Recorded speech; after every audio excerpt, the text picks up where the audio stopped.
આગળ ના પડી જાય, બહાર ના પડી જાય. તો હવે આપણે यहाँ વેલ્ક્રો લગાડશું. ઓકે, આપણે यहाँ વેલ્ક્રો કઈ तरह લગાડશું? પહેલાં આપણે માર્કિંગ કરીએ. આપણે 2 to 3 ઇંચનો વેલ્ક્રો લેશું.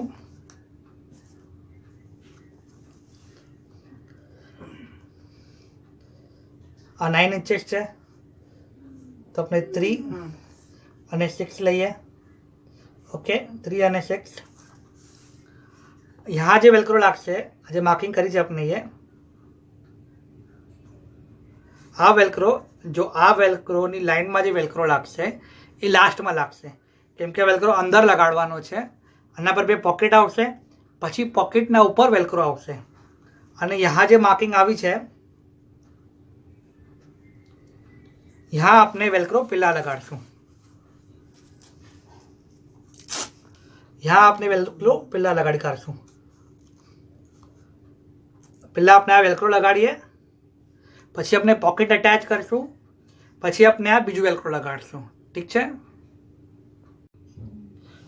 જો આપણે એક વેલ્ક્રો અટેચ કરી કાઢો છે. હવે यहाँ જે વેલ્ક્રો અટેચ કરવાનો છે આપણાને, એ આપણે લાસ્ટમાં કરશું પોકેટ અટેચ કરવા પછી. હવે આ આપણા જે 2 પીસ છે, 7 ઇંચીસ બાય 18 ઇંચીસ અને 6 ઇંચીસ બાય 18 ઇંચીસ, એનો આપણે શું કરશું? ફર્સ્ટ કે થોડું સી ઉપરથી ફોલ્ડ કરી દઈશું. જો ફોલ્ડ કરી દઈશું બેને, એક સાઈડથી ઉપરથી. ઓકે, પછી આ જે આપણું પીસ છે 7 ઇંચીસ બાય 18 ઇંચીસનું, પહેલાં આના પર મૂકશું. ઓકે, હવે 1 2 3 3 સ્ટિચ થયા. હવે આપણે સ્ટાર્ટિંગમાં જે લાઈન ડ્રો કરેલી એ લાઈનના લેવલમાં 4 ને 5. ઠીક છે? પછી આ આપનું 6 ઇંચીસ બાય 18 ઇંચીસનું પીસ છે, એને સેમ વે ઉપરથી પણ થોડું ફોલ્ડ કરી દઈશું. પછી આના પર મૂકશું. આ બંનેના બેઝ જે છે એ એક જ લાઈનમાં આવવા જોઈએ.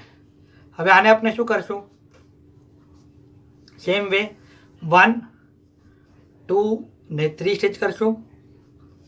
પછી જેમ આપણે સ્ટાર્ટિંગમાં લાઈન ડ્રો કરેલી 4 ને 5. ઓકે,